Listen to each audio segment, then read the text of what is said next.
Recording? Competitions are a grind, bro. Yes, they are. Like, yeah. you gotta... What's your sleep schedule been like while you've been here? Not great, because I got a 7-month-old, so it's kind of hit or miss on sleep. She makes the schedule. So, yeah. But it's been okay. I'll get some sleep here and there, but you know, it just really depends on how the baby's doing. Do you and the wife trade shifts, like getting up for the baby? We do usually, but she's a trooper. She knows, like, it's hard for me to get sleep. Yeah. So she takes a lot of the night stuff, and then I'll do like the early morning stuff, or like I go to bed later than her, so I'll stay up a little later with her and nice. Stuff like that. Yeah. Are you also doing work while you're here? Like, do you have to work? No, I'm just here for the competition. Nice. Having a good time, yeah. Cool. What do you do for work? So I'm a coach at a gym called The Tribe at San Antonio, Texas. And I've been coaching there for almost about a year now. So just coaching. Is that a popular gym, Tribe? It's pretty popular in the area, yeah. It's pretty much in the heart of San Antonio, and we've been growing like crazy over the past few years, so it's been... It's not a chain, right? Because I've seen a lot of people with like TB, like Tribe or Tribe Fit, TF. No, so it's just The Tribe, so if Tribe Fit would be something different. Okay. But yeah, they've been a big presence in San Antonio for a good time, so it's been a lot of fun to be there and see it grow. Sweet, man. Yeah. Awesome. Well, hey, what's up, everybody? Welcome back to another episode of the Counterculture Podcast. I am here with Mike Egan. And Mike, what do you do? If I was to ask you, not job-wise, what kind of athlete you are, what sport? Give me the rundown. What do I do? I mean, I'm really passionate about coaching and helping people improve their lives, you know? And I do that as a coach. I try and do that as an athlete to be a representation of that. And I love helping people and to see them improve. And that's what I'm all about. That's why I'm here. That's why I started competing. That's why I love it. And it's a great community to be a part of. So. Heck yeah, dude. Yeah. That's awesome. So what got you into CrossFit in the first place? So what got me into CrossFit is I was a personal trainer before I even started CrossFit. And I had a client who had a disability, and I didn't want to turn him away, but I didn't have enough experience or background to comfortably coach him. So I was like, man, I really need to go out there and do some research. I was like, I'll come back to you. Let's exchange contacts, and I'm going to go work on getting more experience. And I found Adaptive Training Academy. They are a company that's great. They train you in different disabilities, how to approach different disabilities as far as like personal training or programming. And I went to it not knowing it was CrossFit. So I was at a CrossFit gym and I was like, oh, well, yeah, CrossFit gyms are like open venues, a lot of space. So I went into it and I found out it's all CrossFit oriented training and programming. Did you feel duped for a second? I was so out of my element, it was insane. So I had a big background in weightlifting, powerlifting, and I was open into the world of CrossFit. And Kevin Ogar, who's here, the head of WheelWOD and running the adaptive version of our events here, he was there. He's also a part of ATA, and I did my first CrossFit workout with him. Right there, and he smoked me, and that was it. That's all I needed, you know. I feel like that's the average story of every CrossFitter is they do their first workout, get smoked, and then they're hooked. Yeah, that's actually exactly my story too, because I was a power lifter, I did bodybuilding, like that, strongman, nice. I competed in all those. And I was like, CrossFit's gay. You know what I mean? Like, it's not cool.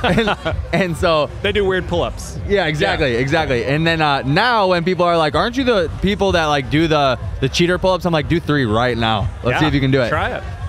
But yeah, same thing. So like COVID happened, whatever, the box that I was living above of actually opened up probably when it wasn't supposed to. And I was like, I'm losing my mind at home. I got to do something. Right. And so I went in, I got crushed by the workout, and I was like, I get it. Yeah. I absolutely get it. It's a different feeling. Yeah. Yeah. So I guess what made you have the initiative to, you had somebody who was disabled come to you and then you decided to go get more educated on it. But why exactly were you like, was it just this one person, or was it something that you felt passionate about that you wanted to go chase? I understood because at the time I had my disability. So I would just hate to turn someone away that like was in a position that, hey, I have this disability. They had spina bifida, and I was like, I don't want to turn someone away because I know how hard it is to commit yourself when you have some type of physical limitation when it comes to training.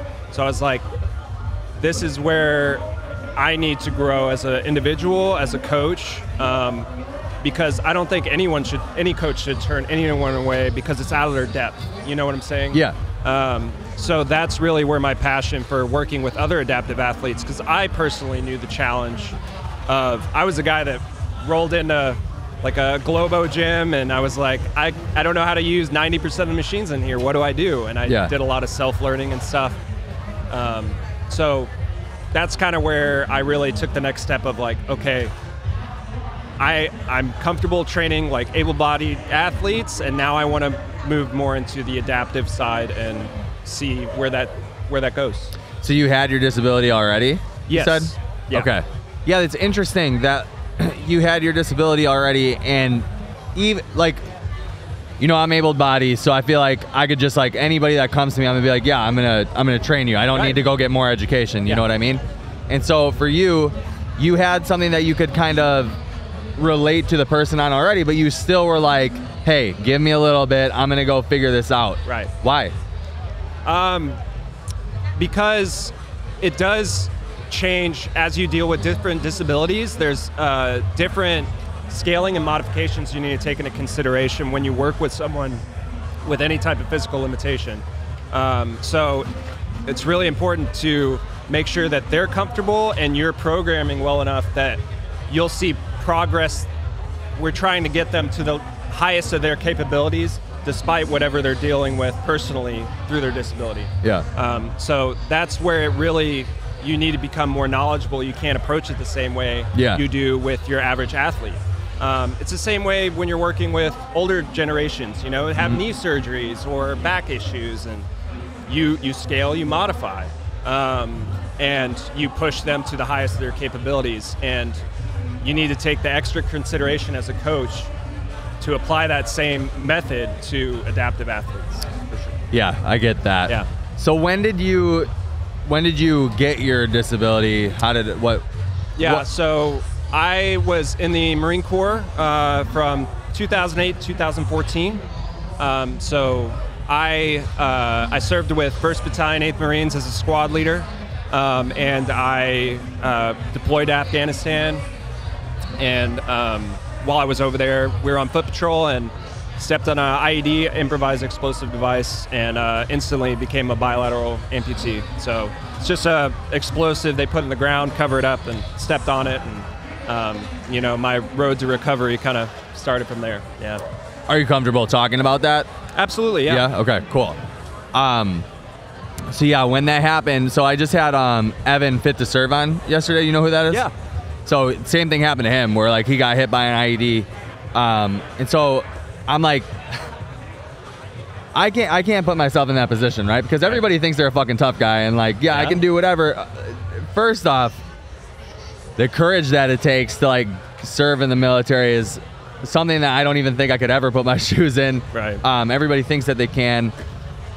After that happens, what kind of goes through your mind? I mean, a whole range of emotions. Your life path completely diverts from whatever plan you had for yourself. So it's a struggle with any type of major injury you have while serving in the military. It's like, okay, I had all these plans, goals, aspirations that are void for me. I wanted to continue on in the military or some capacity serving, whether it be civilian or through the military. And that completely was out the window. So, I mean, my recovery took well over a year in and of itself. You said under or over? Over. Okay. I had over 40 surgeries. I was in a medical-induced coma for a short amount of time. and I went through physical therapy for months. So through that process, I realized I'm like, okay, my life is completely different. And it's a struggle to figure out like, okay, where do I go from here? You know? And it just takes time. Find something you're passionate about and run with it. So, so you were planning to be like a career military guy? I wouldn't say. I was passionate about serving, and I was passionate about leading in the military. So I could have seen myself going the distance in a military career, but who knows? You know, I didn't get to that point. So, but that was definitely where my head was at the time. What was it about leading and serving that you were so passionate about? Man, you know, being in a position of leadership was out of my comfort zone when I first got put into it. And I just enjoyed the community that I was able to build with my squad and my team. Awesome group of guys. You know, you won't find relationships like that anywhere else. Yeah. And I was just passionate about being a good leader and leading by example. And I enjoyed every minute of it, as challenging as it was, and to be in a position of leadership when you're responsible for lives while you're deployed overseas, it's a challenge like in and of itself, but I was ready to take it on, and it grew on me, and you know, I could have definitely seen myself continue down that road. It gives you like a real sense of purpose, right? Right, absolutely. And that's where the injury like really came into play, because I had so much purpose, I had so much drive, and I was like, I love this. Yeah. And then it was all stripped away in a second. Yeah. So it was, I went through some hard times for sure, figuring out where do I go from here. How did you take the next steps? Like after recovering from the injury, how did you take the next steps to kind of figure out a new purpose or find your path? That's a great question. It took a long time. Yeah. I had some dark times for probably at least a couple of years. I had some really hard times. Just dealing with getting off a lot of the medications I was on. Did you struggle with addiction?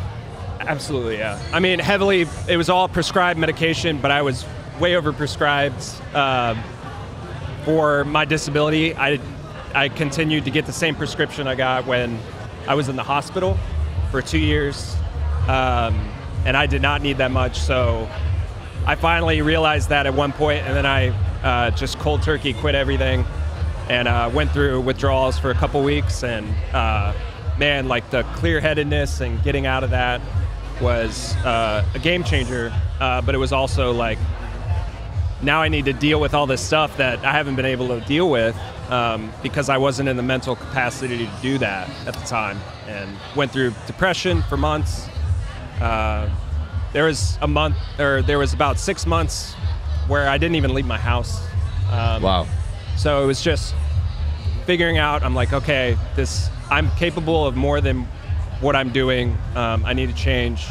And I would just make small little changes over time, and found something I was passionate about, which was fitness. It's hard to like have those conversations even for like just anybody, right? In life, to realize like something's not right, I need to fix it. Yeah.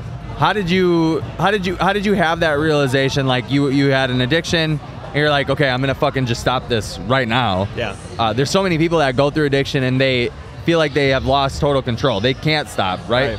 And you did it cold turkey, which I'm proud of you. Good job. Thank you. Yeah. I appreciate it. Yeah. How did you have that realization? What was the talk like in your head with yourself? I mean, a lot of it I owe to my wife now.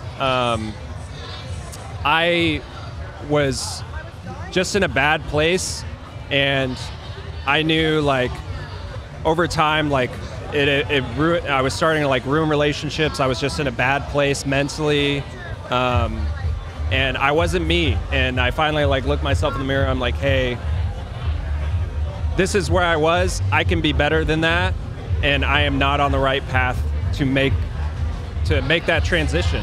And I was like, how do I most effectively move on from this? And I was like, step one, like cut all this stuff out I no longer need. And just finding that one thing and you just hold on to it and you're like, I can do this, you know, and just have some fortitude and some resilience to stick with it, as challenging as it is. It's a hard thing to overcome, absolutely. Yeah. And I understand the struggle, and I understand you know, what a lot of people go through, and so yeah, it's hard. What was that one thing that you found? The one thing that really pulled me out of it, man, is just like going back and realizing where I was before I got injured. I was just like, I want to be better than I was before I got injured, because if I'm not, then I lost. You know, the enemy won, I lost, you know, and I was not where I knew I could be, and I was like, I need to take this transition and go into it and be better, because I know I'm capable of it, and just finding a way to fight through it. So I found that fight again, and I stuck with it, and that's where I kind of like, my motto of like forward always kind of came from. I was just like, now we go forward, little steps at a time, and go from there. Yeah. I like that. Yeah. So you got into CrossFit because you wanted to train an adaptive athlete? Yeah. Right? So, yeah. So how did you find fitness in the first place? Had it always been kind of a staple in your life? Yeah, I mean, I trained in the military. You know, I really enjoyed it. I trained other guys while I was in the military. And it's just a good release, dude. Yeah. You know, so like, military guys, we're all adrenaline junkies, and you need something to stem that a little bit. Yeah. And, you know, going out there and having a good workout really takes it out of you and makes you feel good. So I was kind of chasing a feel-good feeling, and fitness was my outlet for pushing myself. And then I really found a space to where it was like, okay, like I can help other people in this area too, and be, I didn't know it at the time, but be like motivation for other people, because they look at me and they're like, this guy's with disabilities out here doing this stuff. Yeah. And I was like, I want to help other people get to this point to where I'm at, because I know the struggle of what it takes to get there. Yeah. Yeah. Well, you've got like 19-inch arms, so I can assume that you've been into fitness for a long time. Yeah. So you step in, you know, you go into the CrossFit gym, you get in that world. When does competing become a thing for you?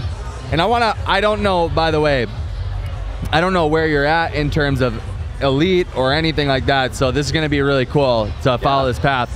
So how do you get into competing in the first place? I mean, the first thing I would tell anyone is like, if you want to compete in the CrossFit world, join a CrossFit gym. Yeah. That was the first step, and that was the most helpful step. For someone told me, they're like, hey, you need to hop on this type of programming. You need to, and for an adaptive athlete, you need to find a coach that's willing to take that extra step of proper scaling and programming for someone who is an adaptive athlete. So for me, I got introduced straight to the top of people who started adaptive CrossFit. Kevin Ogar, you know, Alec, you know, a lot of people that are part of ATA are heads of the, you know, CrossFit adaptive community. So I found which division I qualified for, which was seated 2, which is seated with hip function. So we... seated with hip function? Seated with hip function, okay. Yeah. So seated 1 is no hip function, so they have no mobility below the hip. Seated 1 is you still have function of the legs, but limited function. Okay. So your main use of transportation is a wheelchair. Got it.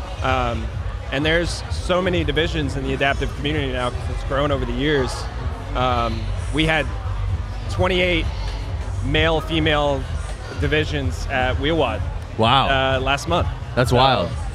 It's grown. It's been amazing to experience the growth of it, even over the past few years since I've been a part of it. And it's been a real blessing, for sure. Sweet. Yeah. When did you what's up? Hey, man. Morning. When did you realize though that you were like good at this thing? Kevin Ogard took one look at me. He's like, "You need to compete right now." Because of the arms. He knew I was strong. He's like, "You got as big of arms as me. You need to get out there." He's like, "There's this guy, Tom Miazga. He's been running the field. He's like, go out there and give him a challenge." Yeah. I was hesitant about it. I was like, I like pushing myself, but I'm not really the competitive edge type. But I was like, you know what? It'll be a great platform to like go out there and show people like, I'm serious about fitness, coaching. I'm going to go out there and do this. As long as I keep improving, I'll keep doing it. And then when I no longer improve or see improvement, I'll go full-time coaching because that's what I love. How old are you now? 35. And so how old were you when you got into it? It was 2 years ago. No way. Yeah. Whoa. So, not long. Dude. Yeah. I've been working hard. Yeah. Obviously, yeah. So, and sorry that I don't know this, but I like to tell people like I'm not a CrossFit podcast. I love doing CrossFit, but I'm not necessarily like in love with the whole thing. You know what I mean? So I also think that that's why it gives it kind of a different angle of conversation. So where are you in the ranks? Are you a games athlete? Yes. So I've done the games twice. For the 2002 or 22 and 23, I got second place for my division. Sick. Yeah. Congrats. And I've done wheel wad twice, and this is my second Wadapalooza. And I won last year's Wadapalooza, and this year we'll see. We still got one more day. All in 2 years of CrossFit. All in 2 years CrossFit. Yeah. That's sick. So when I go for something, I just I full send. Yeah. So it's been an awesome ride. Just being exposed to like other adaptive athletes, the capabilities. If you could watch like some of these adaptive athletes perform, dudes with one arm doing rope climbs. Imagine doing a rope climb with one arm. That's wild. Exactly. Yeah. I'm definitely using both my arms on a rope climb. Yeah. Right. So you think about that and you're like, what is the limit? You know? And I think over the years we've tested that and showing it off to the world of what these athletes are capable of, and I'm just happy to be a part of it, man. That's sweet. Awesome ride. So obviously you're chasing that #1 spot though, right? Yeah, I mean, I go out there on that floor, I'm giving it all I got, for sure. Good. Yeah. Is there any differences in the way that they kind of structure or treat abled body versus disabled people? What are the struggles that you see in competition? I think a lot of the struggle is right now, we lack possibly like more athletes. We just need more athletes to better separate different disabilities. So like in certain divisions, you know, lower extremity, people have different levels of amputations. So people have a little bit harder on some movements are easier. It's kind of it's structured well, but there's still like differential capabilities on certain movements because we don't have as wide of a range of athletes to choose from elite, you know? Yeah. So I think that's the biggest struggle, and I think a lot of that is about to change as we go into this year. We have the CrossFit Games by Wheel Wad. It's going to be a fully adaptive comp Nice. They're having in San Antonio, I believe in September. And I think just the exposure and letting people and other people with disabilities know, like, hey, this is out here. We can still find a way to push ourselves and be a part of fitness community or find a good outlet for going out there and showing the world what we're capable of. Be impressive and do crazy ass shit. Yeah, absolutely, man. Yeah. So that's what it's all about. So, I mean, if anyone out there sees an adaptive competition or anything, like, just realize like you're capable of a lot more than you know. That's awesome. Yeah. Heck yeah, dude. Yeah.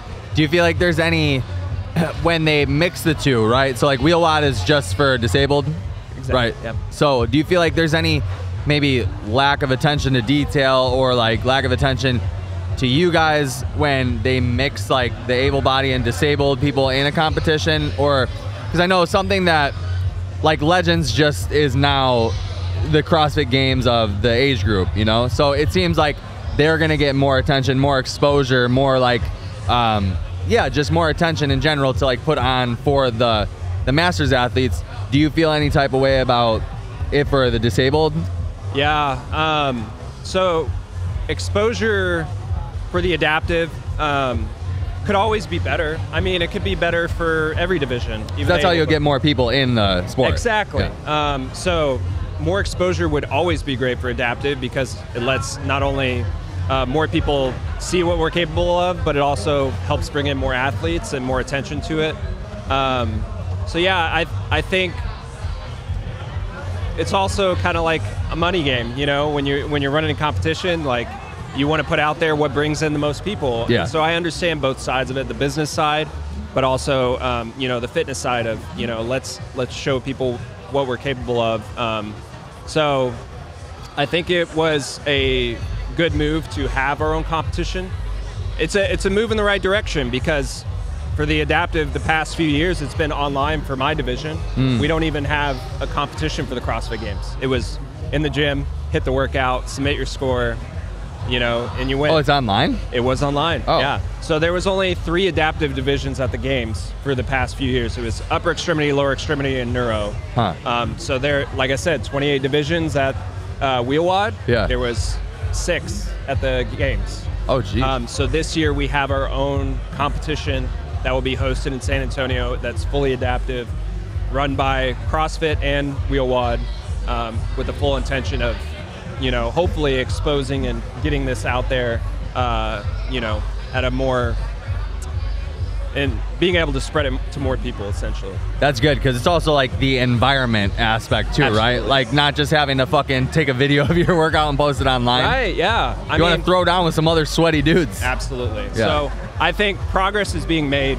Good. And it just takes time. So, you know, it's like you'd love to have all these things available, but I understand the struggle, and I just hope to see a consistent improvement because that's what fitness is about, is consistent improvement in everything you do. And I think, you know, I'd like to see a consistent improvement on the exposure that adaptive athletes get. We get out there and show what we can do. Heck yeah, dude. Well, I really appreciate you taking time out of your busy schedule this weekend to come sit down and talk to me about this. Yeah, I think you guys need more exposure, and it's really, really cool what you're doing.